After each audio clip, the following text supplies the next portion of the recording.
Ouais, voilà. Voilà.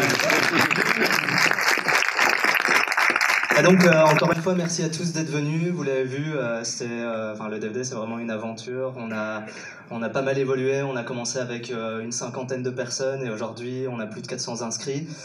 C'est la plus grosse édition qu'on ait jamais faite et donc on essaye vraiment de mettre le paquet cette année et de vous proposer des super speakers.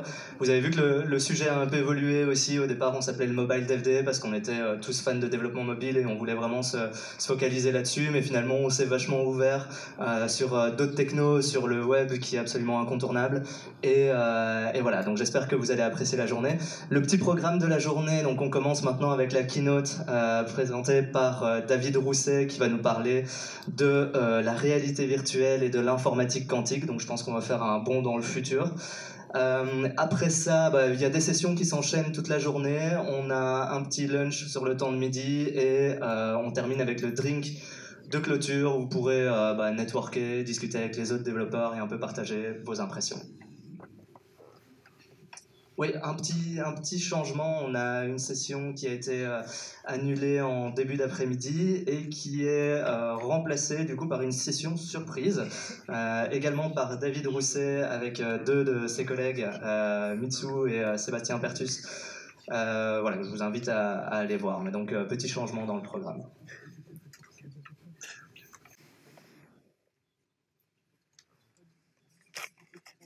Alors, chaque année, c'est toujours la même croix, la même bannière, c'est de trouver des sponsors. Officiellement, si l'année prochaine, quelqu'un nous ramène un sponsor, on lui offre sa place, et il pourra venir gratuitement l'année prochaine. D'accord? On l'applaudira tous ensemble l'année prochaine. Mais cette année, on est fiers de vous présenter nos sponsors. Il y a Onirix qui a fait un stand dans le Business Center, mais on a aussi Ingenico, on a Programmé qui va offrir 50 magazines. On a pas mal de sponsors comme Emi8, Satellite, UniOne qui offrent le Wi-Fi encore cette année, mais ça on reviendra après avec le code Wi-Fi. On a le Microsoft Innovation Center de Mons qui va venir présenter quelque chose dans quelques instants. Et on a Eni, les éditions Eni qui nous offrent quelques livres comme concours pour cet après-midi. Donc je laisse la place à Fred Carbonel qui travaille au Microsoft Innovation Center de Mons et qui va nous représenter ce qu'ils font là-bas. Bonjour à tous. Donc, comme l'a dit Scott dans la vidéo tantôt avec son super accent, le Microsoft Innovation Center Belgique, il supporte l'équipe du DevD depuis un bout de temps, depuis les tout débuts. Donc, pour ceux qui ne connaissent pas, le MIC, c'est une ASBL qui a pour objectif d'aider les entreprises et les startups à intégrer une nouvelle technologie dans leur business. Et donc pour ça, évidemment, ça passe par les développeurs, par vous. Et donc on a mis beaucoup d'efforts depuis des années à créer une communauté de développeurs et permettre à ces devs de se rencontrer de nouvelles technologies et de nouveaux devs. Et donc aujourd'hui, ce que je vais vous dire, c'est qu'on espère que vous passez une bonne journée, mais qu'on va se revoir. Il y a quasiment 400 personnes dans cette salle. Je suis à peu près certain qu'il y en a qui se connaissent, il y en a qui devraient se connaître. Et donc nous, on organise d'autres événements. C'est pas aussi grand que le DevD, évidemment, mais on fait tous les premiers lundis du mois, par exemple, des sessions techniques. Donc vous êtes clairement invités, que vous soyez intéressé par la techno ou parce que vous ayez envie de partager une techno. Il ne faut pas hésiter à nous envoyer un petit message, c'est vraiment un endroit pour les devs pour partager. Et alors, on organise tous les vendredis un espace de coworking gratuit. Donc là, c'est vraiment, j'ai envie de tous vous inviter ce vendredi, et je pense qu'on n'aura pas l'espace, mais ce serait vraiment cool si justement, on n'avait pas assez d'espace pour tous vous accueillir. Les bureaux sont à dispo, vous allez voir qu'il y a plein d'expériences super sympas à faire sur le côté. Vous pourrez retrouver ces devices-là chez nous, et vous allez surtout rencontrer des gens passionnants.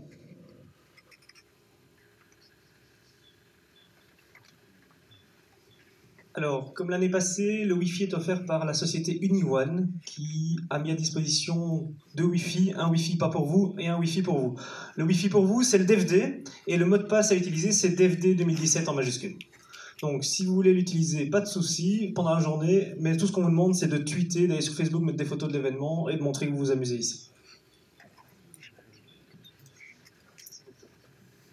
Alors, pour ceux qui ne connaissent pas les chatbots, on en a un ici. Vous pouvez parler avec lui sur notre page Facebook. Et donc, il vous aidera à planifier votre journée. Il est assez cool. Il nous a été offert par Botweiser qui fera un talk aujourd'hui pour ceux qui sont intéressés. Donc, je vous conseille là maintenant d'aller sur le Facebook, de liker la page du DFD évidemment, et de dire coucou au bot. Et vous allez voir un petit peu ce que c'est de vivre une expérience conversationnelle avec une intelligence artificielle. Alors évidemment, le DevD, ce sont des talks hyper intéressants, mais on a aussi envie de vous mettre dans les mains les nouvelles techno, et donc on a un Experience Corner qui se trouve dans le Business Center, avec pour thème du réel au virtuel. L'idée, c'est de prendre un objet réel et de le faire transiter dans l'holographie, dans le virtuel, dans des devices complètement fous qu'on nous a ramenés. Donc je vous conseille de passer nous dire coucou tantôt. Il y a aussi le Giro Club qui est aujourd'hui avec nous. Ils ont ramené plein de roues pour nous montrer que les nouvelles technologies, ça passe aussi par la mobilité. Donc pour ceux qui ont, on n'a pas besoin de trop de sens de l'équilibre, ils sont juste là-bas. Faut pas hésiter à les tester et monter sur leur device. Mais on peut applaudir le Giro Club, clairement, ouais. Donc il ne faut pas hésiter parce que d'ici, à mon avis, 1 ou 2 ans, vous aurez tous une roue comme ça. Juste une remarque, vous n'êtes pas assuré. Chacun a sa responsabilité, d'accord? Alors, on a 2 grandes séquences de concours. Une à midi quand vous allez tous manger, on vous offrira quelques cadeaux. Et au soir également, lors du drink de clôture. Par contre, on ne prendra pas comme l'année passée les présences au niveau des plannings. On prendra directement les inscriptions en direct, d'accord? Donc il faudra que vous soyez présents avec votre GSM et vous vous inscrirez pour chaque concours à ce moment-là, d'accord? Au niveau des prix, nous avons Razer, qui est un casque Razer qui a été offert par Microsoft. On a des livres Eni. On a notre speaker presque favori qui parle coréen maintenant, qui nous offre des livres Learn, c'est ça, voilà. Et donc voilà. Et on a encore un livre sur le langage M par Excel. Voilà.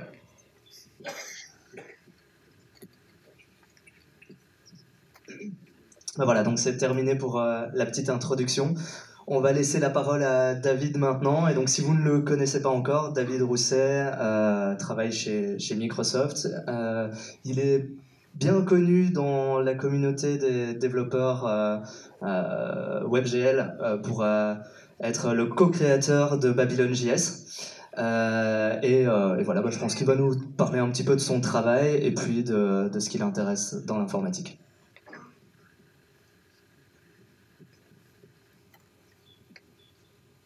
Je vais prendre le micro directement. Hop, merci. Hop. Ah. Je m'auto-spoil. Et ben c'est parti. Alors j'ai 1 heure plus ou moins, puisque dans le monde quantique, je vous expliquerai la notion de temps est un peu différente. Donc je m'appelle David, je travaille effectivement chez Microsoft, je travaille dans la division Windows désormais, côté on appelle Corp, donc je travaille pour les Américains de l'autre côté de l'Atlantique, mais je vis toujours en Europe, en France, et donc c'est plutôt cool parce que je peux me lever tard puisque les Américains ils se réveillent vers 4-5 heures en général. Et puis je peux faire croire que j'ai travaillé tôt, donc c'est assez sympa comme boulot, je vous encourage à travailler comme ça à distance. Moi je fais beaucoup de 3D, effectivement, beaucoup de réalité virtuelle et réalité mixte, on va voir que c'est la réalité mixte, et j'ai développé une passion récente pour l'informatique quantique, donc je vais essayer de vous présenter ce que c'est, et en fait nous, Microsoft, travaillons dessus comme beaucoup d'acteurs, donc ce sera la partie science-fiction, mais pas tant que ça en fait, et il faudra surtout s'ouvrir l'esprit, voilà. Alors on va commencer par la partie la plus simple, la plus tangible, la réalité mixte. Alors nous, côté Microsoft, on a sorti dans la dernière mise à jour de Windows 10 le support avec les casques que je vais vous montrer. Vous pouvez les tester aussi tout à l'heure dans l'espace de test, comme on vient de le dire juste à l'instant. Et je vais vous faire une petite présentation là-dessus et savoir comment créer du contenu. Qui est développeur C# dans la salle? Ok. Quasiment tout le monde, il y en a même qui lèvent 2 fois les mains. Et qui est développeur JavaScript dans la salle développeur web? Ah ouais, pas mal aussi. Ok. Bon, on va tous pouvoir faire de la réalité virtuelle parce que je vous aime tous. Moi, je n'ai pas de restrictions sur les langages, contrairement à certains speakers japonais.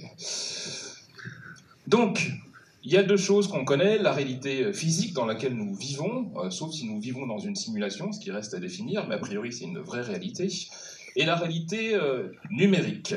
Alors nous, les marketeurs aiment bien dire la réalité digitale, hein, puisque la révolution digitale, etc. Mais le digital étant les doigts en français, ce serait plutôt la réalité numérique. Donc, nous... on a démocratisé, c'est un terme qui existait depuis longtemps, la mixed reality, c'est pas Microsoft qui l'a créé, hein, la notion de réalité mixte.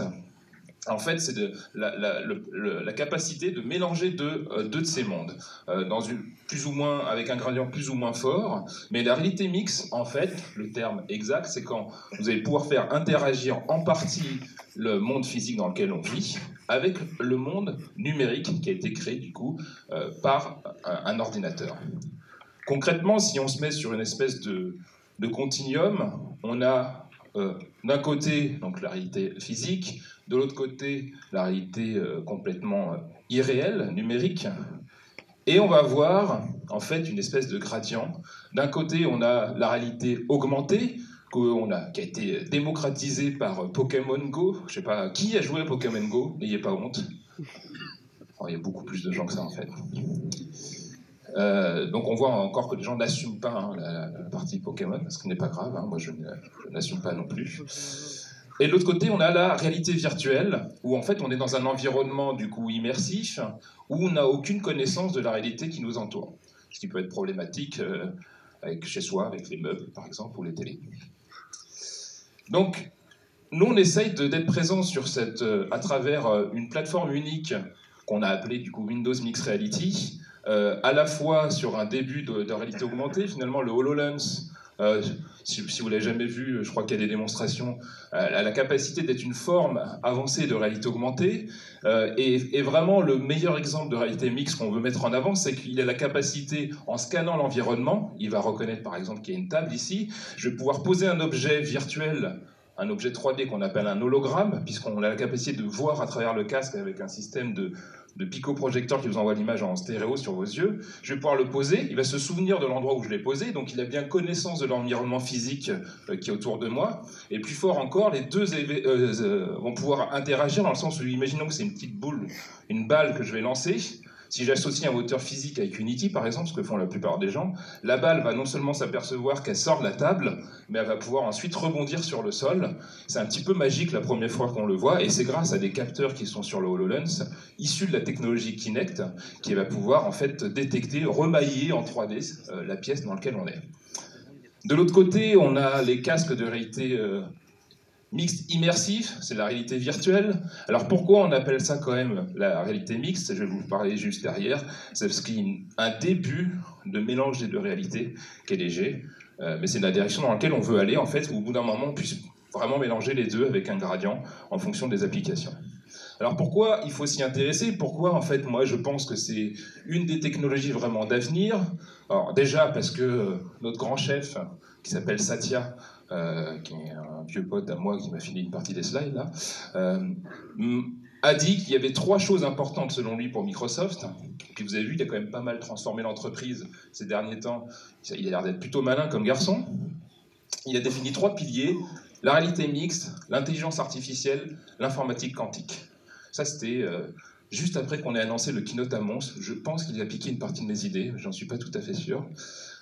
Et vous voyez l'ensemble de ces casques ici, il y a le HoloLens, donc qui est aujourd'hui plutôt réservé dans un usage B2B, mais ensuite cet usage-là qui est beaucoup plus accessible puisqu'on a le HTC Vive. Donc moi j'ai tout, je les ai tous en fait. Voilà, parce que je suis un gros débile de la VR comme on dit dans le jargon. Donc on a le HTC Vive, les derniers casques qu'on a sortis, je vais vous faire des démonstrations, l'Oculus, donc ça Facebook, on a Steam avec Valve, on a Gear VR, donc ça c'est à nouveau Facebook avec Samsung, la plateforme Google Daydream. Donc là c'est plutôt en fait par ordre décroissant de prix. Non, pas tout à fait. Mais en gros, la ligne du bas c'est pour les plateformes mobiles, et les lignes du haut, plus on monte, plus ça coûte cher, et plus l'expérience est censée être meilleure. En termes de chiffres, la réalité virtuelle et mixte ne démarre pas aussi fort que certains l'espéraient. Les gens pensaient que ça allait être le nouvel iPhone, en fait, que ça allait exploser. Mais ça monte doucement, et on sait que c'est un relais potentiel important de croissance et de changement d'expérience. Alors, moi, je suis un gros joueur, je crois vraiment dans le fait que la réalité virtuelle va changer la donne en termes de gameplay, parce que ça fait des années qu'on joue de la même manière, clavier, souris, manette, au Call of Duty 1, 2, 3, 12 000. Alors, les graphismes sont de plus en plus beaux, mais c'est toujours aussi chiant au bout d'un moment. Donc, la réalité virtuelle peut changer les choses. Et en termes de vente, vous voyez, alors c'est une étude IDC, on est tous plus ou moins des devs, hein, on a tendance plus ou moins à faire confiance à ces cabinets d'études. Malgré tout, c'est quand même des chiffres qu'on voit à peu près partout, même chez les constructeurs, les investisseurs.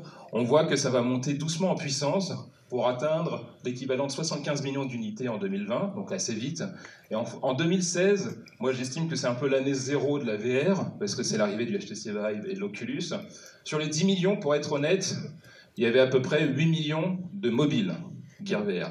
Donc pensez à faire une expérience qui marche aussi sur un mobile si vous voulez toucher beaucoup de gens. Alors qu'est-ce qu'on peut faire avec tout ça? On peut faire du training. Alors, moi, j'engage beaucoup en ce moment autour de la réalité mixte. J'ai beaucoup de gens qui font plutôt du HoloLens en ce moment. On a la possibilité de collaborer, de former les gens. Alors, dans le domaine de la chirurgie, dans le domaine de la santé, on peut prendre par exemple des étudiants de chirurgie cardiaque. Ils vont pouvoir voir l'intérieur d'un cœur, plus ou moins simuler des coupes. Avec la réalité virtuelle, comme celle-ci, on a des contrôleurs, on va le revoir tout à l'heure, qui vont pouvoir agir comme des mains virtuelles. Dans des jeux, ça va être des sabres ou des pistolets virtuels. En général, c'est toujours très poétique. Mais ça pourrait être également une visseuse virtuelle. Par exemple, j'ai rencontré des gens qui ont fait l'équivalent d'une simulation. Vous savez, dans la F1, quand ils s'amusent à changer les pneus très rapidement, là, ils ont fait un truc comme ça en VR, où il y a 4 mecs avec leur casque de réalité virtuelle et leur manette, et ils s'entraînent pour de vrai, hein, c'est pas juste pour se marrer, à améliorer leur performance. Tout ça en réalité virtuelle, ça permet en fait de gagner beaucoup de temps. Alors, je le vois bien sûr dans des trucs bien plus impressionnants encore chez Airbus, par exemple, qui l'utilisent pour la conception, chez plein d'acteurs comme ça, conception de voitures, d'avions, etc. On le voit aussi sur la possibilité de... là, vous voyez l'intérieur du corps. Il y a beaucoup d'expériences collaboratives. Ça fonctionne très bien. La possibilité de voir tous le même hologramme, d'avoir une expérience connectée. Typiquement, c'est que je vais pouvoir mettre imaginons que je mette un hologramme au milieu de la pièce et que j'ai envie de vous montrer une partie spécifique de cet hologramme, encore en termes de formation en tant que professeur ou sur n'importe quelle forme d'éducation. Encore la chirurgie, on voit beaucoup. Vous allez éventuellement tous avoir un casque. Ça va coûter cher, mais on voit de plus en plus des mélanges de quelqu'un qui va avoir un HoloLens, quelqu'un qui pourrait être à distance avec un casque de VR, et les autres qui vont avoir des téléphones avec des plateformes comme ARKit ou AirCore, vous avez dû entendre parler. Et là, on va avoir une expérience synchronisée. C'est-à-dire, quel que soit le périphérique, on va pouvoir avoir tous le même hologramme. Donc c'est quelque chose qui est en train de se développer ces derniers temps, dans les rendez-vous clients que je vois beaucoup. Et dans l'autre... là, j'ai oublié l'autre cas qui me paraissait important, donc il ne doit pas être si important que ça. Oui, le jeu vidéo. Le jeu vidéo. Bien sûr, les casques qu'on a vus avant, la plupart des gens, ils vont commencer par jouer. Et vous allez voir, c'est assez immersif.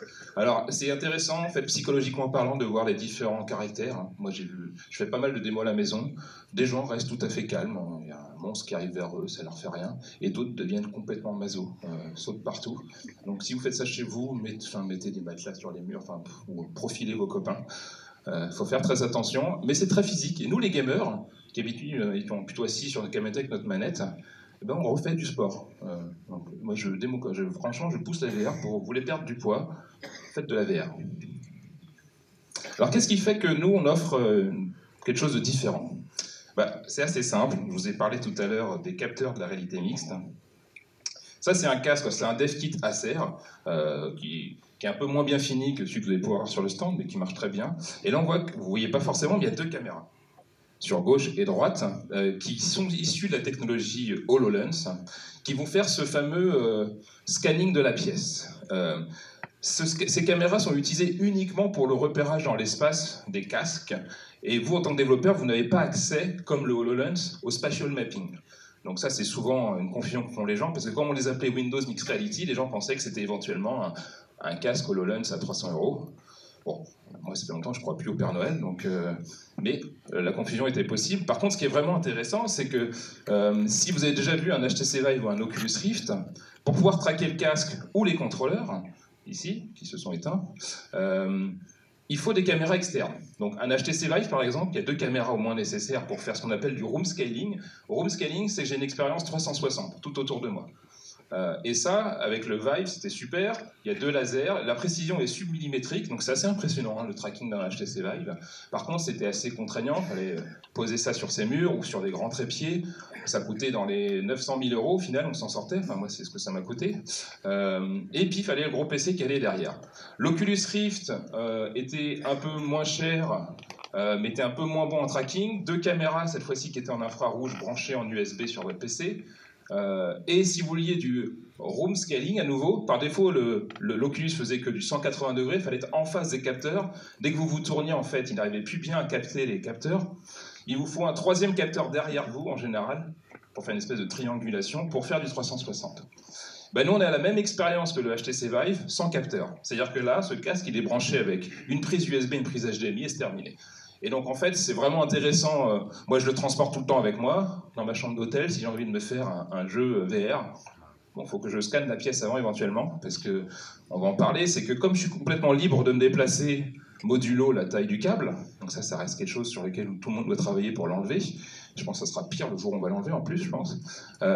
Je peux scanner la pièce, ici, je peux vous montrer dans le setup après, pour lui dire en gros quelles sont les limites de ma surface de jeu. Voilà, je l'ai fait tout à l'heure, parce que je sais que si je vais plus loin là, je vais me taper la table et que je vais avoir l'air ridicule.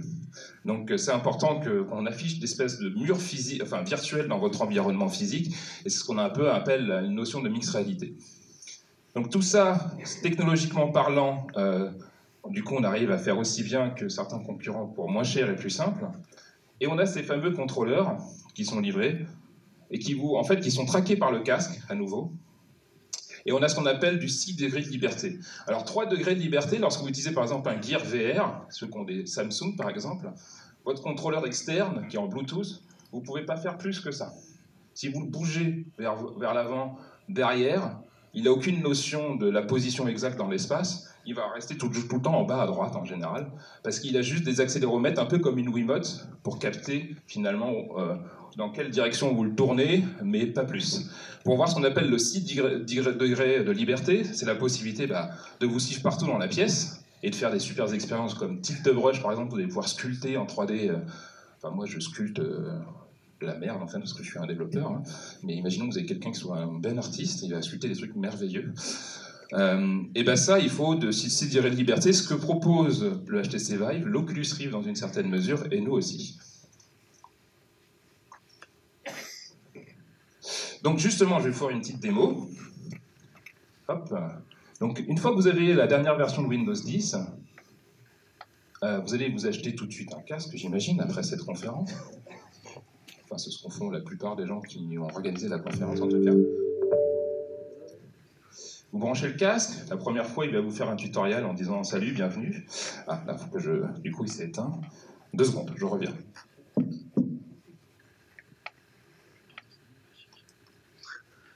en fait, il essaye de justement rescanner un peu la pièce, là, pour pouvoir se rattacher sur l'élément physique.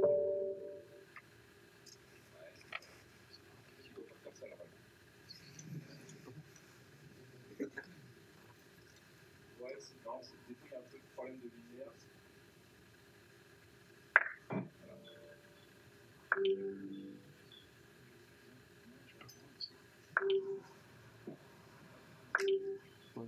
Mais ce qu'on voit ici, je sors du casque, je viens à quelqu'un d'agir en tant que porte-micro. Merci. Vous pouvez l'applaudir, porte-micro. Et donc, je te remercie, cher ami. Je ne sais pas si vous voyez, ouais, alors, il y a un peu de lag, c'est lié au petit périphérique USB qu'on utilise pour projeter sur le barco. Mais on voit le contrôleur ici. On voit pas. Ouais. Et donc la façon dont ça va fonctionner, je vais rentrer dans le casque du coup, si ça se... Ah ouais. Je vais mettre de l'autre côté. Voilà, n'ayez pas peur. Est-ce que vous m'entendez? Super. Et vous voyez, lorsque je pointe vers l'avant, alors je peux me téléporter, c'est le mode classique de déplacement en VR. Je peux me tourner dans tous les sens, ça va l'emmerder pour le micro, c'est rigolo. Et parce qu'en fait, le casque s'accroche vraiment sur l'environnement physique pour traquer ma position, et il y a les capteurs qui traquent la position de mon contrôleur. Alors ensuite, la manière dont, là c'est finalement le bureau virtuel de Windows 10, le bureau immersif. Je vais pouvoir prendre des applications issues du store écrites avec la plateforme UWP, que je vais pouvoir, en fait, si j'appuie sur le menu démarrer, avoir le même menu que le HoloLens, si vous le connaissez. Donc on a vraiment une grande partie de la plateforme qui est commune.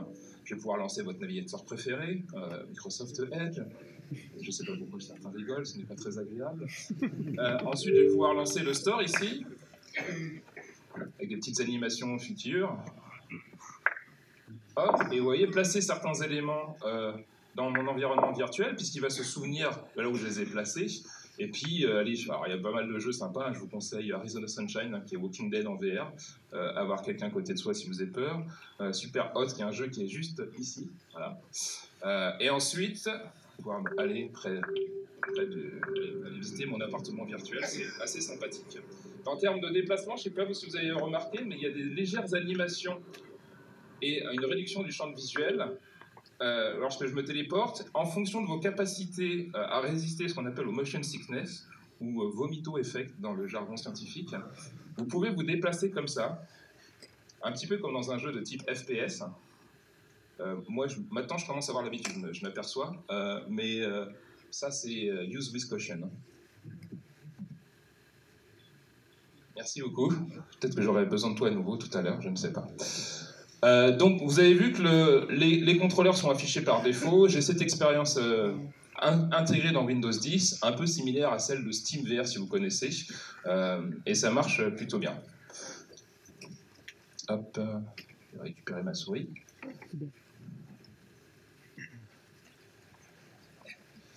Donc, en termes de casques, en fait, on ne les fabrique pas directement, on fournit la technologie des OEM, techniques classiques de Microsoft. Vous en avez plein qui sont ici. Ils sont tous plus ou moins même prix, dans les 400 € avec les contrôleurs. En termes de spécifications, ils ont quasiment tous la même résolution. C'est un petit peu plus défini qu'un HTC Vive ou qu'un Oculus Rift. Par contre, c'est du LCD, alors que l'Oculus Rift et le HTC Vive sont en OLED. Ils sont tous à 90 images secondes, on va en parler. Le champ de vision peut être un peu différent. Donc, field of view, par exemple, ça va de 95 à 110 degrés. Le meilleur casque du marché, pour nous, c'est le Samsung, mais il n'est pas vendu en Europe. Mais je vous dis ça, si vous allez aux États-Unis, faites-vous plaisir. C'est meilleure résolution, DAL OLED et meilleur champ de vision, quoi. Alors, comment devenir un héros ? Un héros, en fait, comment devenir un développeur VR ? Donc déjà, ce qu'il faut savoir, c'est qu'il faut rendre en 90 images secondes. Alors ceux qui sont un petit peu gamers, voire les hardcore gamers sur PC, sur console, ils me font marrer, ils sont en 30 images secondes, moi je veux du 120, du machin, des trucs comme ça. Pareil pour la VR, il faut rendre à 90 images secondes. Pour une raison simple, c'est que dans des études, je ne sais pas comment on est arrivé à cette conclusion-là, mais si on tourne en dessous, souvent on a ce qu'on appelle le motion sickness. Il faut que ça soit très fluide l'expérience. Quand je bouge la tête, il faut que ça envoie de la patate. Si jamais vous avez des baisses de framerate, je tourne la tête vers la droite, le truc se met à ramer. Quand vous jouez sur un écran 2D avec votre console ou vous avez une expérience 3D de manière générale, c'est pas très grave, vous allez sentir que ça accroche, mais ça va pas vous rendre malade. Lorsque vous êtes dans le monde virtuel et que vous tournez la tête et que le monde se met à ramer, moi ça m'est jamais arrivé parce que je bois pas d'alcool, parce que je suis un Jedi, mais j'ai des collègues à nouveau d'origine japonaise, je vois bien que ça a des effets dramatiques sur le drop de frame dans le monde réel, quoi. Donc faites attention. Donc évitez au maximum ce genre de choses. Donc les solutions, faites attention à ce que vous allez rendre. Il faut utiliser des profilers. Et donc le temps de rendu d'une frame, c'est-à-dire que c'est une boucle d'animation, le moteur 3D ou les rendus, doit être inférieur à 11 millisecondes. Si vous rendez quelque chose, c'est déjà supérieur à 11 millisecondes, c'est perdu. Il faut améliorer, parce qu'ensuite, ça, c'est que le rendu. Si en plus vous faites un petit peu de code derrière, ça va rajouter des problèmes. Alors, il y a deux goulots d'étranglement possibles, le CPU ou le GPU. Si le CPU, il atteint les 100%, le GPU va attendre. Ça se passe souvent comme ça, d'ailleurs. Souvent, le goulot d'étranglement, c'est le CPU. C'est que vous avez peut-être mis trop d'effets physiques, trop de collisions, ou trop ce qu'on appelle... Nous, on appelait ça l'IA quand on était petit, l'intelligence artificielle dans les jeux vidéo. Maintenant, on a de l'IA partout. Un chatbot, c'est de l'IA... Ma mère, c'est de l'IA, enfin tout est IA. Faites attention à ça, c'est-à-dire que peut-être que vous avez trop d'ennemis à l'écran, enfin des choses comme ça. Donc il va falloir optimiser. Il faut faire très attention, ça s'appelle les draw calls. Les draw calls, c'est le CPU et le GPU qui vont discuter. Imaginons que je modélise cette pièce, il y a, je sais pas, 500 sièges. J'ai deux solutions. Une qui n'est pas forcément très maligne. Je vais modéliser chaque siège de manière séparée sur toute la pièce, et je vais dire, chaque fois que je vais bouger la tête, donc je vais mettre à jour la scène, je vais demander au CPU, je fais, bah, siège numéro 1, mets-toi à jour, siège numéro 2, mets-toi à jour, 3, 4, alors ça c'est chiant, mais dans un ordinateur ça va plus vite. Toujours est-il, c'est qu'il va le faire 500 fois. Et forcément, ça va faire 500 allers-retours entre le CPU et le GPU. Et donc à chaque fois que je bouge la tête, il a 500 éléments à mettre à jour, alors que les sièges, ils bougent pas en fait. Donc le mieux, c'est de se dire, bah, les sièges, ils sont tous à la même position, je vais les grouper en un seul gros objet, et je vais faire un seul draw call. Je vais dire, bah, toute la salle, rends-toi, et ça coûte beaucoup moins cher en performance. Donc c'est ce qu'on appelle les draw calls. Et de temps en temps, imaginons que j'ai besoin d'avoir chaque siège rendu de manière séparée parce que j'ai besoin de faire des transformations dessus, bah là, j'aurai pas le choix. Mais faites attention à ce genre de choses. Réduisez la complexité, on parle du nombre de polygones par seconde, depuis qu'on est tout petit aussi. Maintenant, on a des millions de polygones qui sont rendus par seconde. Bah, si vous faites sur un CPU de type GearVR ou mobile Daydream, même si les GPU maintenant, ils sont quand même impressionnants hein, sur le mobile, faites attention à la quantité finalement de triangles que vous allez rendre. Et sinon, vieille technique de Hughes connue, vous rendez dans une résolution inférieure. Vous avez vu les résolutions des casques, c'est assez élevé. C'est à peu près l'équivalent de faire du 4K en 60 images secondes en termes de puissance. Donc forcément, on ne va pas rendre avec la même qualité graphique d'un fameux Battlefield ou Call of Duty. On va rendre déjà avec des graphismes inférieurs. Donc c'est pour ça que souvent, par exemple sur PlayStation 4, ils ont un casque qui est sympa. Mais vu la puissance de la PlayStation 4, on ne peut pas faire le même rendu en 90 ou 120 images secondes en stéréo. Donc on a plutôt une expérience graphique équivalente à une PlayStation 3. Parce que c'est logique, c'est le seul moyen de s'en sortir. Et donc pour ça, il faut réduire le nombre de triangles et faire ce qu'on appelle le l'upscaling, qui est connu depuis longtemps. C'est au lieu de rendre en 4K, je rends en 2K, 2K et demi, et je demande au GPU de mettre à jour l'image en faisant de l'upscaling. Alors, quelle heure il est ouais. Alors très vite fait, juste pour vous montrer. Hop, normalement j'ai tout préchargé. Voilà. Ici. Là, j'ai une scène en ce moment qui tourne dans Babylon.js, un moteur que j'affectionne, que je trouve particulièrement bien écrit. En tout cas, les parties que moi j'ai écrites. Et vous allez voir que j'ai la possibilité, en fait, là, pour l'instant, ça tourne à 60 images secondes. Si je vais dans la partie statistique, c'est ça qui va m'intéresser, et que je vais descendre, remonter un petit peu, je vais zoomer. Là, on voit que pour l'instant, la frame, elle se rend à environ 6 millisecondes. C'est-à-dire que c'est un bon candidat pour passer en VR, sur cette machine en tout cas, puisque je suis inférieur aux 11 millisecondes. Et donc, ça veut dire que si je la rends, alors pour l'instant, je la rends en une seule fois, parce qu'en VR, il faut faire gauche, œil droit.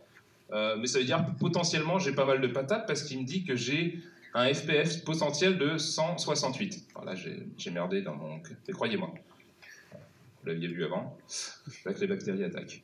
Donc 168. Donc là, ça me permet de savoir que je vais pouvoir activer côté GPU la VR en 90 images secondes. Par contre, il faut peut-être que je regarde également côté CPU ce qui se passe, parce que si le CPU il est presque au taquet, même si mon GPU a priori assez de patates pour le faire, peut-être que je vais devoir aussi optimiser côté CPU. Donc faire ce travail de profiling avant de basculer en VR. Et bien sûr, tous les outils modernes, tous les moteurs ont ce genre de profiler, que vous soyez en DirectX ou peu importe. Je ne sais pas comment on va faire.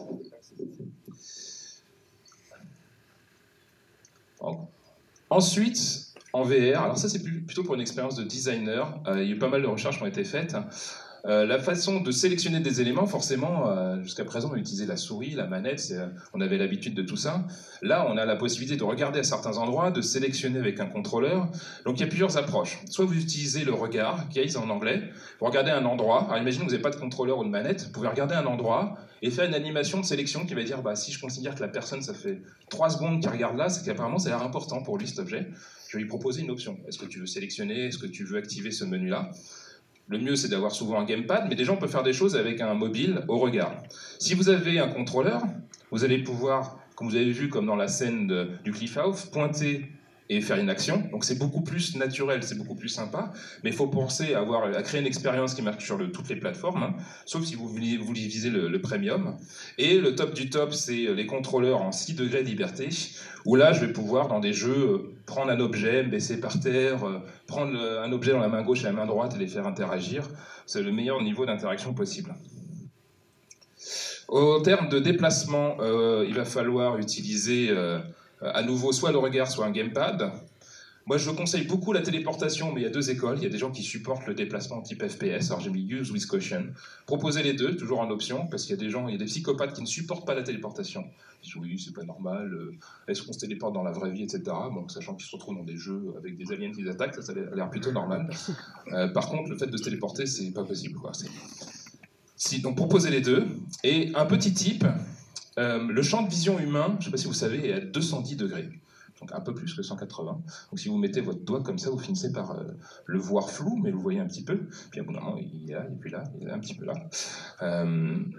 Pour pouvoir éviter le motion sickness, si jamais je fais bouger une image, même à 110 degrés dans un casque, très très vite, ça va envoyer une information à votre cerveau en disant il se passe un truc pas normal là. C'est-à-dire que tu ne bouges pas physiquement, donc votre oreille interne elle reçoit une information comme quoi vous ne bougez pas.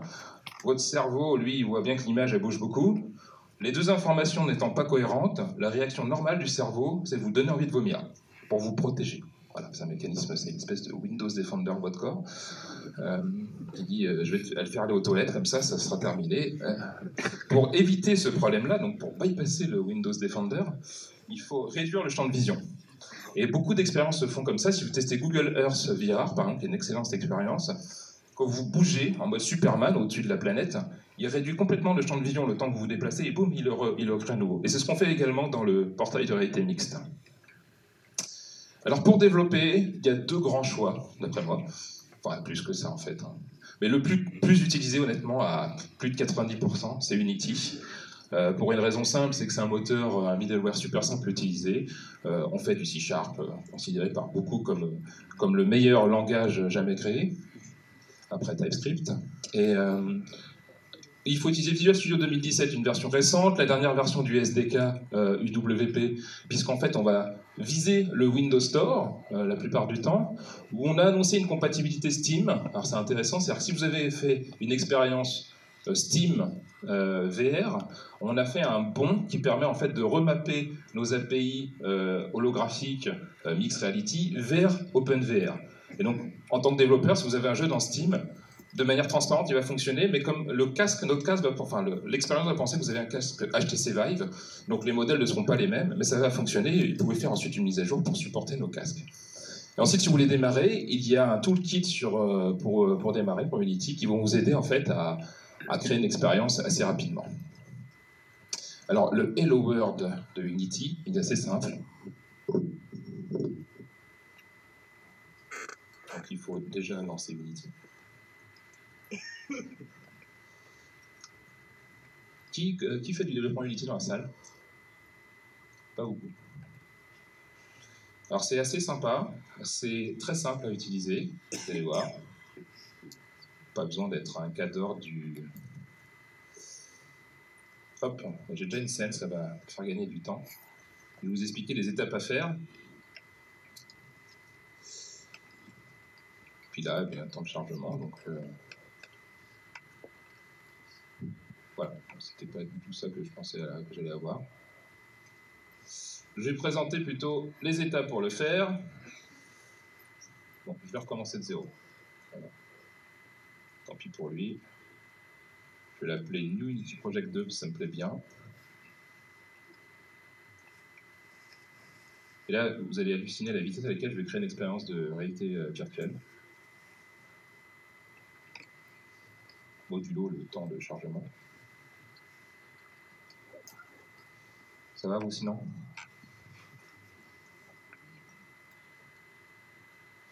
Voilà. Donc je vais rajouter un sol, l'équivalent d'un sol, ici un plane. Voilà, je vais rajouter un arbre. Voilà, on va faire un truc un petit peu écolo. Voilà, c'est un arbre. Le premier truc que vous devez faire, par défaut, il fait une application de type Win32. il faut viser la plateforme UWP qui est ici. Donc je vais switcher de plateforme. Il faut faire un rendu uniquement de type Direct 3D pour l'instant.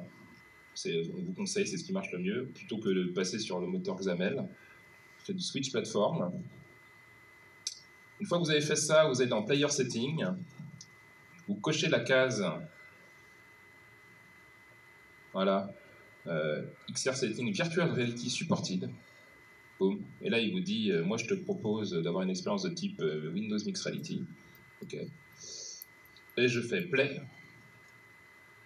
Vous entendez, il lance le... Il fait des erreurs normales, hein, ne vous inquiétez pas. Et en fait, voilà, ensuite je suis dans le casque. Là, si je mets le casque, je vais voir un arbre bon, qui est au début de sa vie, hein, manifestement. Mais on voit bien qu'il traque bien le casque. Et si je le mets dans le casque, vous devez me croire, j'ai un rendu de type stéréo. Donc voilà, donc il n'y a pas grand-chose à faire en fait pour avoir déjà la première étape qui est le rendu, le tracking du casque et le rendu stéréo. Ensuite, bien sûr, tout le mécanisme d'interaction dont je vous parlais, il y a dans le toolkit un ensemble de codes qui va vous aider. Mais il y a mieux. Le web. WebVR, c'est une spécification qui vous permet d'accéder à l'ensemble des périphériques du marché, alors que ce soit les nôtres, HTC Vive, GearVR, quoi que ce soit. C'est une spécification standard.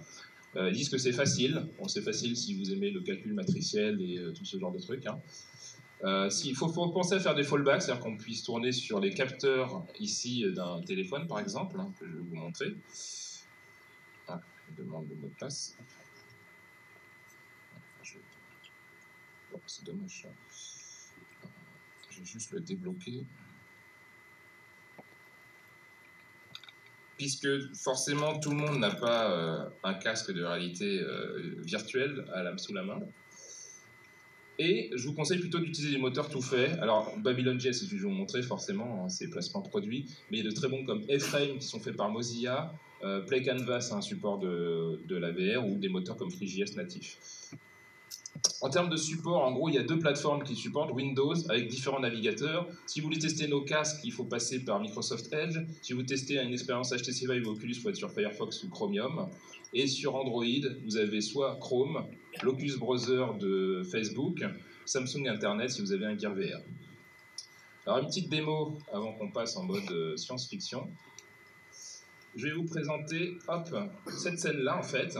Si je veux la transformer en VR, donc vous voyez pour l'instant, j'ai une ligne de code qui s'occupe d'aller charger ma scène sur le web, ici, et j'ai cette expérience par défaut. Si je rajoute uniquement ces deux lignes de code sur lesquelles je suis en train de travailler, donc c'est la prochaine version de Babylon, si je rajoute cette ligne-là, il va détecter le support au nom de WebVR et en fait créer toute l'expérience de support de la réalité virtuelle en créant ce bouton. Donc, et aussi, il va se brancher sur les capteurs, éventuellement du téléphone ou du device, si vous n'avez pas de support de la VR. Typiquement, c'est le cas de ce téléphone-là, qui est un Samsung Samsung S8, qui a un support de WebVR si je le mets dans un casque de type Gear VR. Alors, si vous ne connaissez pas sur Windows 10, c'est une application qui s'appelle Connect, assez pratique. Vous pouvez projeter l'écran d'une de vos machines sur une autre machine. Donc c'est cool, si vous avez deux machines, du coup vous avez une extension. Et ce qui est bien aussi, c'est que là sur mon téléphone Android, je vais pouvoir, si tout se passe bien,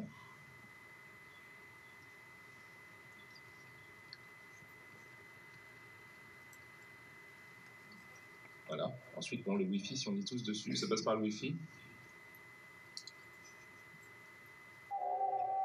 Allez, il a récupéré mon téléphone. Et donc c'est le même code que je tourne, et par défaut, je me branche sur le capteur du téléphone, donc j'ai déjà un début d'expérience 360, c'est le début de la VR qui n'est pas en stéréo. Et si j'appuie sur le bouton magique, hop, je vais passer en plein écran. Et maintenant, si je mets un truc de type cardboard, j'ai l'expérience VR dite du pauvre, enfin le pauvre modulo le prix du S8, mais c'est déjà pas mal, quoi. Donc, vous voyez, ça tourne assez bien. Alors bien sûr, ce qu'on veut faire, nous, c'est l'expérience dite du Bourge, qui est la mienne, hein, puisque moi, j'aime bien ce genre d'expérience. Et donc si j'appuie sur ce bouton-là, là je détecte aussi que j'ai bien un support de WebVR. Côté Mixed Reality Portail, il bascule sur le casque. Voilà. Et maintenant, je vais rentrer dedans. Il voit bien les deux contrôleurs. Et je vais pouvoir, comme dans le GTMX, me téléporter ici de la même manière, avec la même animation de caméra. Si vous travaillez avec les gens qui ont fait le portail pour leur fichier des files. J'ai des éléments interactifs ici. Voilà, c'est super. Je peux aller me balader dans le visionnaire fait. Alors, on va faire un petit break, on va s'arrêter là. Là, en fait, on a la petite fille. C'est mort.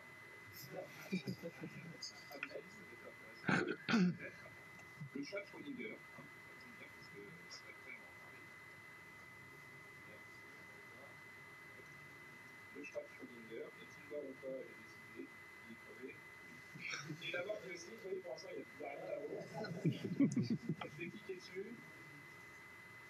Et voilà. Un petit peu la tête là.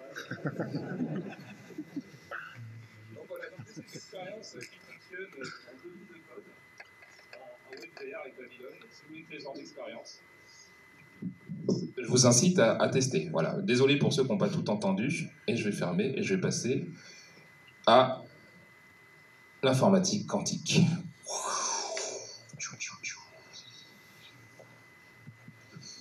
Animation. Alors là, on pourrait penser qu'on passe dans l'univers de Star Trek, mais pas du tout. On va commencer par parler de la loi de Moore. Qui connaît la loi de Moore? Question, quelqu'un peut me dire rapidement en quoi ça consiste? Samuel? Multiplication par 2 de la puissance des processeurs, comment ça? Chaque année. Chaque année, est-ce qu'il a raison? Il y en a qui disent 18 mois, et bah, vous avez tous tort. C'est un mélange de tout ça. C'est le doublement du nombre de transistors tous les 2 ans. C'est la vraie loi de Moore. Tout le monde pense que c'est 18 mois. Moi, le premier, quand j'ai commencé à chercher. Et je ne sais pas pourquoi, les journalistes sont partis en vrille, ils trouvaient que 18 mois, ça faisait plus cool. Et à l'origine, c'était le doublement du nombre de transistors. Et souvent, ça avait comme impact le doublement de la puissance, si on se débrouillait bien. Et on regarde depuis l'Intel 4004, qui avait quelques milliers de transistors. À l'époque, on pouvait presque faire les circuits soi-même et brancher les transistors. Donc maintenant, je vous mets au défi de faire un i7 à la main. Mais on regarde au fur et à mesure des années. Alors moi, j'ai connu toute cette époque où j'étais petit, l'Intel 8086, j'avais un coprocesseur, les 286, les 386 SX, tout ça. C'est monté, c'est monté, c'est monté.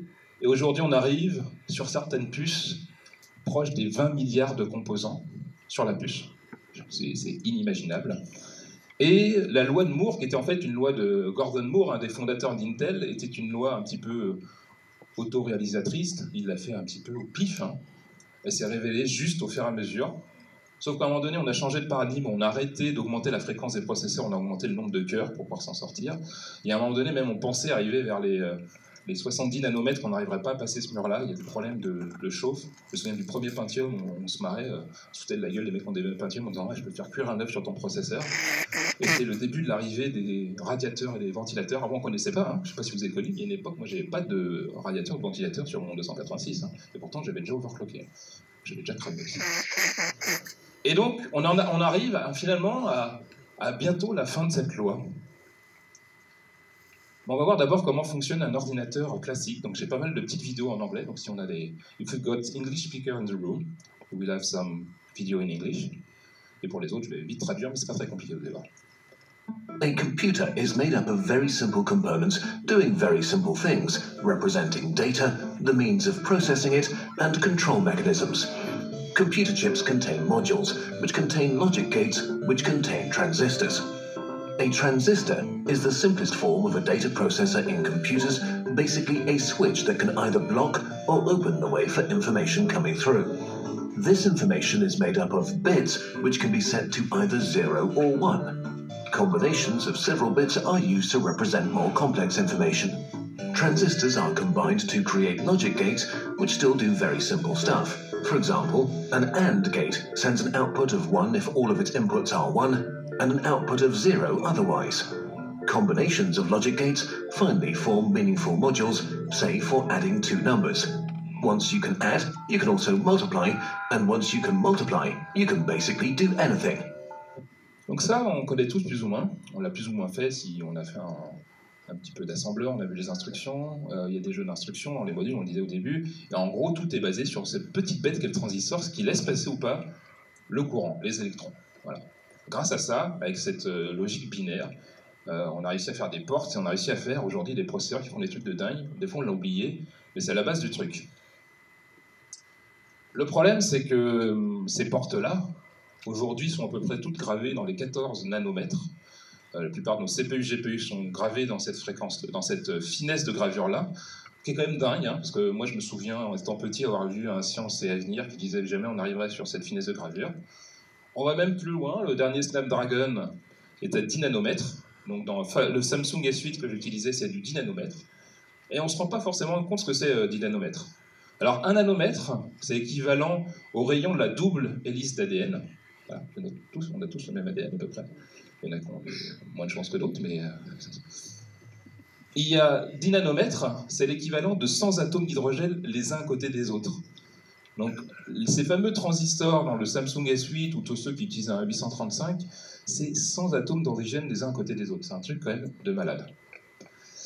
Alors, certains pensent que 7 nanomètres, ça va commencer à devenir super chaud, mais il y a des expérimentations à base de nanotubes de carbone qui arrivent à aller vers les 5 nanomètres, et la plupart des gens considèrent que après c'est terminé.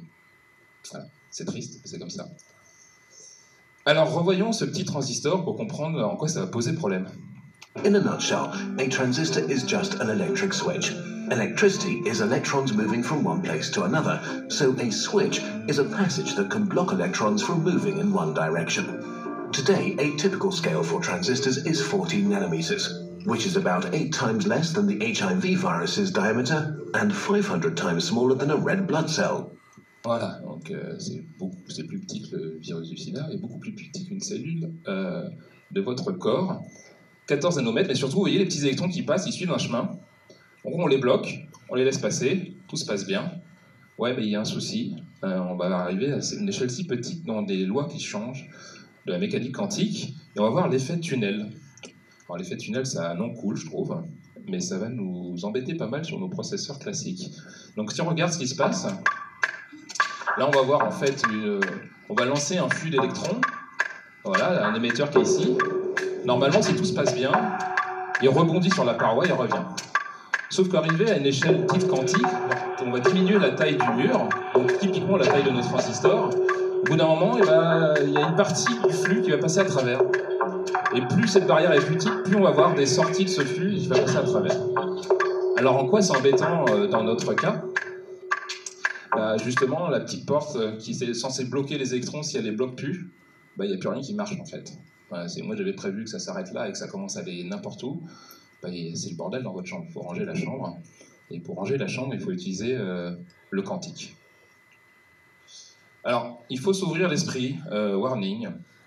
La mécanique quantique est considérée comme particulièrement difficile à appréhender. Il y a même certains qui pensent que le cerveau humain n'est pas adapté à comprendre le phénomène de mécanique quantique. Arrivé à une petite échelle, les règles de la physique changent. Nous, on a l'habitude du monde auquel on vit, c'est-à-dire que si je jette un objet en l'air, il va suivre une certaine trajectoire avec la gravité, va tomber par terre, il y a un certain nombre de lois physiques qui sont respectées. Arrivé à une petite échelle, tout change. Et pour l'instant, on n'a trouvé aucune manière de réunir la mécanique quantique avec la mécanique classique. On n'a pas trouvé une loi généraliste. Il y a plein de gens qui se tordent l'esprit à base de théories de cordes, etc., que je ne comprends encore moins bien. Mais voilà. Et pourquoi je vous dis ouvrez-vous l'esprit ? Voilà si je vous dis qu'un rond est égal à un carré, vous allez dire il est complètement abruti ce pauvre garçon. Ce qui est peut-être une partie de la réponse également.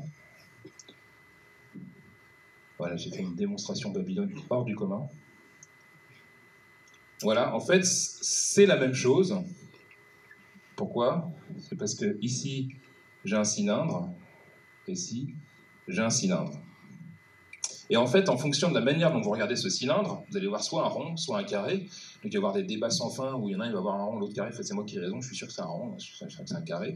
Pourquoi je vous dis ça ? C'est que souvent, on a l'habitude de fonctionner avec des trucs qu'on comprend de manière tangible, des trucs qui nous paraissent intuitifs. Et pourtant, des fois, on va avoir tort. Le problème de la mécanique quantique, c'est qu'on ne peut pas voir ces phénomènes que je vais vous décrire. Il faut les accepter comme vrais. Il y a beaucoup de gens qui vont se bloquer là-dessus en disant le principe de superposition, qui est un de mes préférés, qu'on va voir juste derrière. Les gens ils disent non, je refuse, puisque je ne peux pas accepter qu'il y a plein de trucs en même temps au même moment.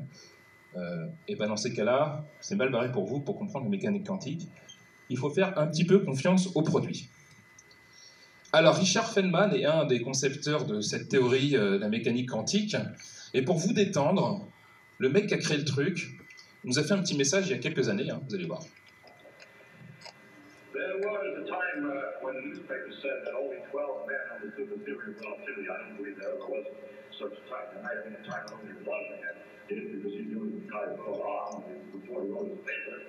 But after people read it, a lot of people kind of understood the theory of relativity somewhere, but more than 12.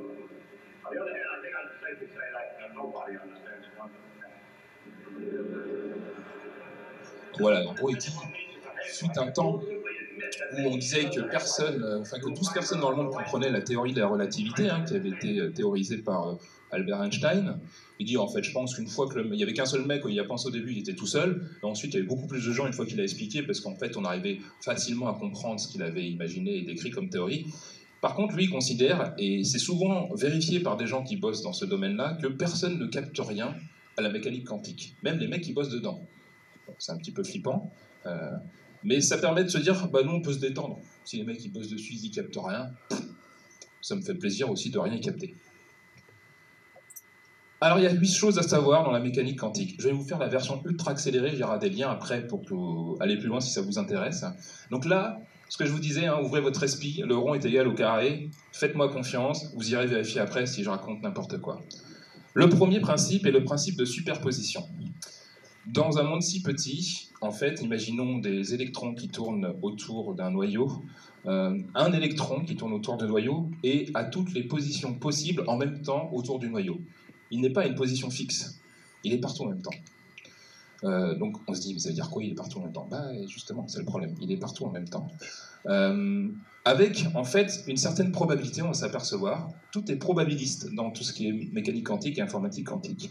Et le meilleur exemple, souvent, c'était le chat de Schrödinger, dans la scène qu'on a vue tout à l'heure. Pourquoi le chat de Schrödinger? Pour essayer d'illustrer ce phénomène-là, Schrödinger s'est dit, bah, je vais prendre mon chat, je vais le foutre dans une boîte, je vais mettre dedans une substance radioactive qui va se dégénérer à une certaine vitesse qu'on ne connaît pas. Et une fois que je le mets dans la boîte, il va certainement crever le chat, hein, puisque c'était une substance toxique. Mais à un moment donné, le chat est toujours vivant, et à un moment donné, il sera mort. On ne sait pas quand. Le seul moyen de le savoir, c'est d'ouvrir la boîte et de vérifier ce qui se passe. Et donc, tant qu'on n'ouvre pas la boîte, le chat est considéré à la fois mort et vivant. Voilà. Donc, il avait tenté d'expliquer le principe de superposition. Bon, les gens font la blague sans forcément la comprendre, moi le premier. Mais considérez que dans cette boîte-là, en fait, c'est le même principe avec des électrons. Tant qu'on n'a pas regardé comment ça se passait dedans, les électrons sont à tous les endroits en même temps. Le deuxième principe, c'est le principe d'indéterminisme de la mesure. Les mesures sont dues en partie au hasard. Imaginons à nouveau une particule qui bouge, elle peut bouger à la fois à 2000 km/h et à 1000 km/h en même temps, et être à plusieurs positions en même temps. Voilà. C'est difficile à concevoir pour l'esprit humain, mais c'est ce qui se passe au niveau de la mécanique quantique. À un moment donné, j'ai envie de savoir, bon, maintenant, t'es où? Il y a possibilité de le faire. Et bien là, si elle bouge à la fois à 1000 et 2000 km/h, au moment où vous allez mesurer, ben de manière aléatoire, va vous dire, un coup je suis à 1000, un coup je suis à 2000. Et comme je suis dans les deux en même temps, quand je te pose la question, je te réponds, mais en fait, je suis dans les deux en même temps. Par contre, ce qui est intéressant, c'est au moment où je demande à la particule à quelle vitesse elle se déplace, elle se fige dans cet état-là. Avant, elle était dans tous les états possibles. Au moment où je demande où elle est, je fige l'état. Ce qui va poser problème en informatique, c'est-à-dire que si je demande, on verra plus tard, à un qubit quelle est sa valeur est terminée. Il ne changera plus. Il se fige dans cet état-là, ce qu'on appelle la réduction des états quantiques. Ça va? Tout va bien pour l'instant? On a la notion de dualité onde-particule. Donc là, ça va à la fois se comporter comme... ça veut dire que ça ne t'intéresse pas. Ils comprennent rien, les mecs en WBF, de toute façon. C'est soit une particule, soit une onde. Et pendant longtemps, d'ailleurs, la mécanique quantique fut appelée mécanique ondulatoire. Et ça explique en fait ce phénomène suivant qu'on a vu, l'effet tunnel. Voilà. C'est à cause de ce phénomène-là que nos transistors s'est terminé, que la loi de Moore va s'arrêter dans sa forme actuelle, donc elle va peut-être revivre grâce à l'informatique quantique, mais comme la matière peut se comporter comme une onde, elle peut passer à travers une autre matière, un mur, avec l'effet tunnel. Ensuite, ça c'est assez perturbant, il y a un phénomène de quantification, d'où le phénomène de mécanique quantique. Là, on va voir que l'électron, en fait, quand il va bouger autour du noyau, il ne peut être que sur des orbites précises. Il n'est pas sur des orbites intermédiaires. Il va passer directement du premier cercle au deuxième, sans passer par les étapes intermédiaires. Ça vous rappelle pas un truc, quand même? Les quantifications numériques? Non, c'est bizarre, on a l'impression que finalement, on vit dans un monde numérique. C'est-à-dire qu'il n'y a pas d'état analogique, en fait, il n'y a pas d'état intermédiaire. Donc ça renforce, pour certains timbrés, le fait qu'on vit dans une simulation. Le spin, qui va nous servir dans l'informatique quantique, on va voir un petit peu après, est le plus génial. C'est ce qu'on appelle l'intrication quantique. Deux particules peuvent être liées entre elles, et si je change l'état d'une particule, immédiatement l'autre particule va changer, même si elle est séparée de plusieurs années-lumière. Et donc en fait, ça pareil, les gens ils ont du mal à l'accepter, mais ça a été vérifié en laboratoire. Alors ne me demandez pas comment, les mecs sont persuadés qu'ils ont tout vérifié, que c'est vrai. Du coup, en fait, là on voyait qu'il y a le système solaire, Alpha du Centaure, je crois que c'est 4 milliards d'années, non 4 années-lumière, 4 années lumière de distance, c'est déjà pas mal. Hein. Et bien si je change la particule qui est bleue, l'autre est en fait est synchronisée sur la rouge, si je passe la rouge dans le système solaire, l'autre va passer immédiatement bleu de l'autre côté. Elles sont liées au niveau quantique. C'est une espèce de... Alors on appelle souvent ça la téléportation quantique, alors ça n'a rien à voir avec le truc de Star Trek, mais c'est ce qui se passe. Et du coup, les gens disent, mais ça remet en cause la théorie de la relativité, puisque si je change une particule et que ça a un effet immédiat sur une particule à 4 années-lumière, c'est que ça va plus vite que la vitesse de la lumière. Et bien ils ont réussi à prouver que non. La théorie de la relativité est toujours juste, et je ne sais plus trop pourquoi. Mais sinon, ils étaient tous en panique. Le qubit. Il est basé sur le phénomène de spin. Alors, en gros, les électrons sont comme une orientation magnétique, un peu comme le nord ou le sud.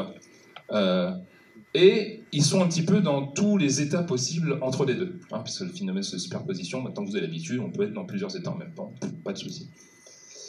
Et le qubit va se servir de ce phénomène d'orientation magnétique, parce que l'avantage, c'est qu'il est soit en gros vers le nord, soit vers le sud, en même temps.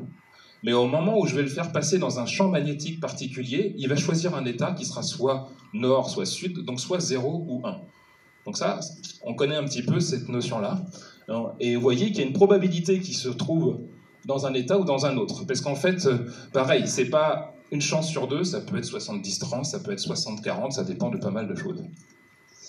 Donc le bit, vous connaissez tous, 0 ou 1. Et essayons de voir un petit peu ce que c'est le qubit. Quantum computers use qubits, which can also be set to one of two values. A qubit can be any two-level quantum system, such as a spin in a magnetic field or a single photon. 0 and 1 are this system's possible states, like the photon's horizontal or vertical polarization. In the quantum world, the qubit doesn't have to be in just one of those, it can be in any proportions of both states at once. This is called superposition. But as soon as you test its value, say by sending the photon through a filter, it has to decide to be either vertically or horizontally polarized. So as long as it's unobserved, the qubit is in a superposition of probabilities for 0 and 1, and you can't predict which it will be. But the instant you measure it, it collapses into one of the definite states. Superposition is a game changer. Donc voilà, ça utilise ce phénomène de spin, ça utilise le principe de superposition, plusieurs états en même temps.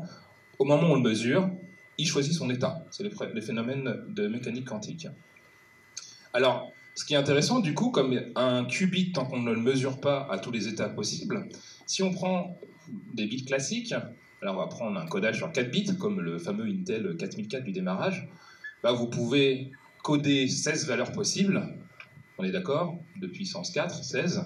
Par contre, je ne peux stocker qu'une seule valeur à la fois. Là, typiquement, la valeur qui est ici. Dans le qubit, si je prends 4 qubits... 4 qubits in superposition, however, can be in all of those 16 combinations at once. Un qubit peut avoir toutes les 16 positions d'un seul coup, enfin les 4 qubits. Donc c'est nettement plus fort, parce qu'avec 4 bits classiques, à base de portes, transistors, etc., j'ai une seule information parmi 16 possibles. Avec 4 qubits, j'ai les 16 informations d'un seul coup. Ce qui me permet en fait, par rapport à un bit classique, si on prend une pièce de monnaie, ici, et qu'on le lance 5 fois, enfin 0 ou 1, je vais pouvoir avoir une des permutations, des 2 puissance 5 permutations possibles, tandis que de l'autre côté, avec un qubit, je vais avoir les 2 puissance 5 permutations en même temps. Ça veut dire quoi? C'est que 30 qubits va permettre d'accéder à une quantité d'information équivalente à 16 gigabytes, et c'est exponentiel après. 40 qubits, 16 terabytes, 50 qubits, 16 pétabytes. Donc en gros, la règle, elle est simple. Si jamais j'ai 250 qubits, j'ai 10 puissance 80, et en gros, la règle générale, c'est vous faites 2 puissance n. Souvent, les gens font un raccourci. Un ordinateur quantique est 2 puissance n plus puissant qu'un ordinateur classique à bits équivalents. C'est pas tout à fait vrai, on va voir. Mais ça vous donne un ordre d'idée, c'est-à-dire que les ordres de potentiel de travail et de calcul sont exponentiels par rapport à un ordinateur classique. Alors comment on travaille avec un ordinateur quantique? Déjà, revoyons une porte classique. A normal logic gate gets a simple set of inputs and produces one definite output. A quantum gate manipulates an input of superpositions, rotates probabilities, and produces another superposition as its output. So a quantum computer sets up some qubits, applies quantum gates to entangle them and manipulate probabilities, and finally measures the outcome, collapsing superpositions to an actual sequence of zeros and ones. What this means is that you get the entire lot of calculations that are possible with your setup all done at the same time. Ultimately, you can only measure one of the results, and it will only probably be the one you want, so you may have to double-check and try again. But by cleverly exploiting superposition and entanglement, this can be exponentially more efficient than would ever be possible on a normal computer. Alors je résume ce qu'on vient de voir. On a vu un circuit quantique au démarrage avec des portes quantiques. C'est comme ça que ça fonctionne du coup. On a remplacé les portes logiques qu'on connaissait, qui étaient assez simples à comprendre, avec ça passe ou ça passe pas. Voilà, c'était simple. Dans les portes quantiques, ça va changer finalement l'état de superposition des qubits. Et il ne faut jamais les mesurer, parce qu'au moment où vous les mesurez, vous changez leur état et c'est terminé. Donc la façon de raisonner en quantique, c'est qu'on fait des manipulations des superpositions au fur et à mesure, et à la fin on va avoir un résultat. L'avantage, c'est que tout se passe en parallèle dans l'informatique quantique, c'est que comme j'ai les fameuses 16 valeurs en même temps avec 4 qubits, je vais pouvoir manipuler toutes les valeurs possibles en même temps, alors qu'un ordinateur classique, on voit bien que je vais devoir faire un calcul avec la première valeur, la deuxième valeur, de manière finalement en série. Ensuite, on peut faire ça du parallèle avec plusieurs processeurs, mais on voit bien la différence majeure du coup entre quantique et classique, sachant que dans la vidéo, il a dit vous avez une forte chance que ça soit le bon résultat. Alors ça, c'est perturbant. Dans l'informatique classique, c'est déterministe, c'est que est-ce que le calcul est bon? Enfin, vous êtes sûr, hein, avec la mise en place, sauf s'il y a un bug dans le circuit de transistor, mais vous êtes sûr que c'est déterministe. Dans l'informatique quantique, c'est probabiliste. Vous avez une forte chance que ce soit la bonne réponse. C'est pour ça qu'il y a un moment donné, il faut l'exécuter plusieurs fois pour vérifier que on a pas eu un coup de chance cette fois-ci, qu'on est tombé dans les 10% de cas où il donnait ce résultat, et c'est un résultat faux. Alors, pour fabriquer un ordinateur quantique, on va prendre l'exemple de D-Wave, qui est assez controversé mais qui est intéressant quand même. Eux, ils annoncent, c'est une société canadienne, avoir construit un ordinateur quantique avec 2000 qubits. Alors vous vous souvenez, 300 qubits, 250. 300 qubits, on considère que c'est l'équivalent, que c'est plus de nombre d'atomes dans l'univers si on compare ça à des bits classiques. C'est des chiffres qu'on ne se rend pas trop compte, on se dit ça doit être gros. Or 2000 qubits, je ne sais même pas ce que ça permet de faire. Alors, il y a beaucoup de controverses sur ce sujet parce que les physiciens quantiques estiment que c'est pas vraiment un ordinateur quantique. Alors, je sais pas trop comment ils estiment ça. Puis au début, la boîte ne voulait pas laisser accès à l'ordinateur pour vérifier, puis j'imagine pour des raisons de secret professionnel.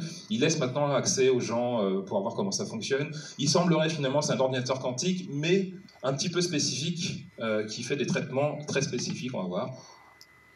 Donc par contre, ce qui est intéressant, c'est que pour que les qubits restent dans leur état relativement stable, un qubit, ça a une durée de vie très très faible, c'est très compliqué à maintenir. Déjà, c'est très sensible aux phénomènes électromagnétiques. comme je vous le disais tout à l'heure, on les fait passer par des champs magnétiques pour les forcer à choisir un état à la fin. Forcément, si vous avez un champ magnétique pas loin, ça va péter complètement le système quantique. Donc on les met dans des boîtes qui réduisent de 50 000 fois le champ magnétique terrestre. Il fait assez froid dans un ordinateur quantique, ça tourne à 0,015 Kelvin, ce qui est moins de 273 degrés. Pour avoir donné une ordre d'idée, c'est plus froid que l'espace. Moi, dans les films, j'ai l'impression qu'il fait froid dans l'espace, donc ça va être très très froid. Et en termes de consommation d'énergie, ça consomme jusqu'à 182 fois moins d'énergie que les plus gros supercomputers qui font des hangars complets à base de rack et rack et rack de CPU, alors qu'on va voir qu'en termes de potentiel, c'est nettement plus important. Côté Microsoft, en 2006, on a formé une division qui s'appelle Station Q, Q pour, d'après vous, Quantum.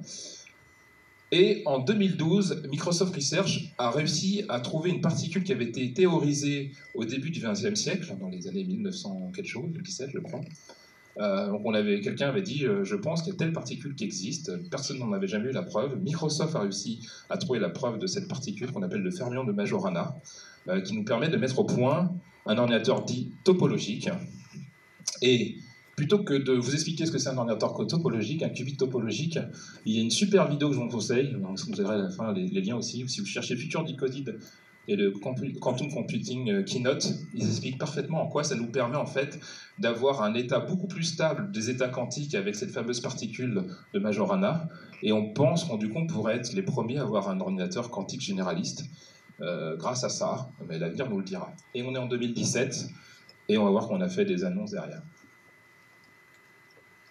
Alors les algorithmes quantiques, on va prendre l'exemple d'un labyrinthe. À nouveau, ouvrez-vous l'esprit, hein, le rond, le carré, tout ça. Si je vous demande de faire un algorithme qui me permet de sortir du labyrinthe, l'approche classique, ça va être un parcours en profondeur du labyrinthe. Je vais tester toutes les solutions possibles. Je vais commencer soit par le haut, aller à gauche, à droite. J'arrive, je m'aperçois que ça n'a pas fonctionné, je vais tester un autre chemin. Un petit peu par brute force, puis je vais finir par trouver le bon chemin, et je vais même être capable de vous dire, je suis passé par tel chemin en tournant à gauche, à droite, etc. Et ça va prendre un certain temps. Donc ça va donner ce genre de test, jusqu'à temps que ça fonctionne bien. Côté informatique quantique, je vais tester toutes les positions d'un seul coup en parallèle. J'ai trouvé la sortie. Donc je vais vous dire, c'est bon, j'ai trouvé, pour sortir du labyrinthe, ou entrer dans le labyrinthe, il faut passer là-bas sur votre gauche, mais je serai incapable de vous dire comment j'ai fait et par où je suis passé. Mais je vous garantis que c'est la bonne solution. Voilà. C'est un peu le principe de l'informatique quantique. Donc dans les algorithmes, tout est basé sur des probabilités. Donc vous le disiez, hein, c'est pas déterministe, ça ne marche pas à tous les coups, mais vous avez de fortes chances que ça soit vrai. Donc il faut que ça soit exécuté plusieurs fois, et par contre ça tourne extrêmement vite en parallèle. Et il y a deux algorithmes quantiques qui sont connus, l'algorithme de Shor, et vous allez voir pourquoi il intéresse la NSA. Si on vous donne un nombre, n, il a la capacité de trouver rapidement la factorisation en nombre premier. Donc les nombres premiers, j'espère que vous savez tout ce que c'est. L'algorithme de Groover est également intéressant. Lui, il va trouver avec une très forte probabilité l'unique élément qui répond à une boîte noire. Donc typiquement, on l'utilise pour rechercher dans des listes. Il est beaucoup plus rapide à chercher dans une liste, trouver un élément. Par exemple, je cherche dans l'annuaire le nom de Samuel Blanchard, puisque tu es en face de moi. La manière de le faire, peut-être, si je cherche ton nom, a priori je cherchais par ordre alphabétique, mais imaginons que je ne connaisse pas ton nom, mais une de tes propriétés. Il faut que ta propriété, c'est l'absence de cheveux, donc je sais pas, un truc comme ça. Je vais parcourir toute la liste jusqu'à temps de trouver le seul être humain du bottin qui n'a pas de cheveux, et qui sera Samuel Blanchard. Grâce au quantique, Samuel, je te retrouverai nettement plus vite. Ouais, grâce à cet algorithme qui va chercher en parallèle tous les éléments possibles et te retrouver plus rapidement. Alors pour le problème de l'algorithme de Shor, ça c'est une clé RSA. En fait, c'est ce qu'on utilise tous aujourd'hui pour utiliser du chiffrement, cryptographie sur Internet. Pourquoi ça fonctionne bien? Parce que si jamais je veux essayer par brute force de trouver quel est les nombres premiers, le facteur de multiplication de nombres premiers pour avoir ce chiffre-là, qui sera ma clé privée, il faut à peu près 1 milliard d'années aux ordinateurs classiques pour la trouver.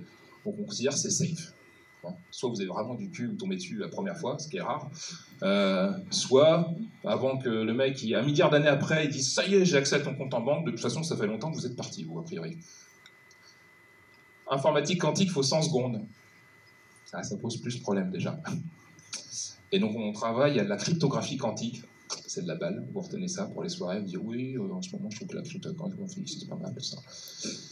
Alors sur casser la clé RSA, vous voyez bien que malgré les progrès de l'informatique, avec la finesse de gravure qu'augmente, ça reste un problème de toute façon qui est exponentiel à résoudre. Donc même si on multiplie par 10 la puissance de calcul, ça reste sur des chiffres d'ordre de grandeur qui sont très très importants. Pour l'informatique quantique, on voit en plus que si on fait des problèmes en informatique quantique, on ira de plus en plus vite. Et c'est linéaire la possibilité de résoudre ces problèmes-là. Et si on applique ça à d'autres algorithmes, il y a pas mal de choses en fait sur la manipulation moléculaire, l'étude de la matière. On se retrouve dans le même genre de problématique. C'est qu'on ne peut pas analyser des choses très complexes avec un ordinateur classique parce que ça prendrait des millions d'années à analyser. Là où l'informatique quantique est capable de le résoudre en quelques secondes, heures ou jours, mais dans des ordres de grandeur qui n'ont rien à voir avec ce qu'on a aujourd'hui. Côté langage et simulation, on va bientôt terminer. Si vous voulez vous y mettre, c'est le moment, je pense que c'est l'avenir. Il y a une première expérience intéressante côté IBM sur ce lien-là, où vous avez accès en fait à travers leur cloud à un ordinateur qui simule les qubits. Google, eux, ont un playground qui utilise Chrome et WebGL, alors je ne sais pas comment ils font, c'est vraiment qui permet de simuler 22 qubits. Et nous, on a annoncé cette plateforme-là qui utilise F# pour simuler 30 qubits. Il faut un ordinateur avec 32 Go de RAM. Parce que oui, vous avez vu que ça monte vite, hein, donc ne dites pas moi, celui qui me dit qu'il simule 100 qubits sur sa machine, je pense que c'est un gros mytho. Et vous pouvez accéder ici sur GitHub au début de notre SDK, qui va se retrouver en fait intégré dans Visual Studio. Donc vous aurez déjà la possibilité dans Azure d'avoir un simulateur quantique sur lequel vous allez pouvoir vous exercer, et un langage de programmation présent. Pour terminer, les applications, alors ne me demandez pas pourquoi, j'ai essayé de comprendre, c'est compliqué, mais sur l'étude de la matière, on va pouvoir, si tout se passe bien avec un ordinateur quantique de 100 à 200 qubits, résoudre le problème de fertilisation sur la fixation de nitrogène. On pourrait résoudre le problème de capture du CO2 et résoudre les problèmes de pollution de la planète en mettant au point justement des molécules, enfin des systèmes quantiques qui vont permettre de capturer le carbone. On pourrait mettre au point un supraconducteur qui fonctionne à température ambiante. Je ne sais pas si vous avez déjà entendu parler des supraconducteurs, mais en général, c'est dans une température très très basse également. Et de manière plus pragmatique, enfin, c'est le placement logo forcément, vous pourriez avoir un Skype qui envoie du pâté, tout ça, avec Xbox Live. De manière plus intéressante, c'est que le deep learning, aujourd'hui, est très approximatif dans sa façon de fonctionner, parce qu'on n'a pas la capacité aujourd'hui justement d'entraîner le modèle correctement. Donc on a déjà des résultats qui sont fantastiques. Aujourd'hui, en computer vision ou en reconnaissance vocale, on pourrait faire nettement mieux avec l'informatique quantique. On pense même qu'on pourrait arriver à la fameuse IA forte qui a conscience d'elle-même. Ça fait flipper. Dans les références, je vous les mettrai quelque part sur Twitter. J'ai écrit un article de blog en français essayant d'expliquer un petit peu tout ça. Il y a Science étonnante, dans lequel je me suis beaucoup inspiré, qui a fait la mécanique quantique en 7 idées, ainsi que l'intrication quantique. Je vous les conseille, c'est franchement des vidéos qui sont extraordinaires. Les petites animations vidéo, là, un petit peu dessin animé, c'est la première vidéo. Elle est extraordinaire, elle a 6 millions de vues. En 7 minutes, elle explique tout à peu près correctement. Bon, ensuite, il faut un peu creuser. Si c'est la première fois que vous êtes sensible, vous découvrez tout ce qui est mécanique quantique, ça ne paraît pas si évident, mais c'est très très bien fait. Et je vous remercie.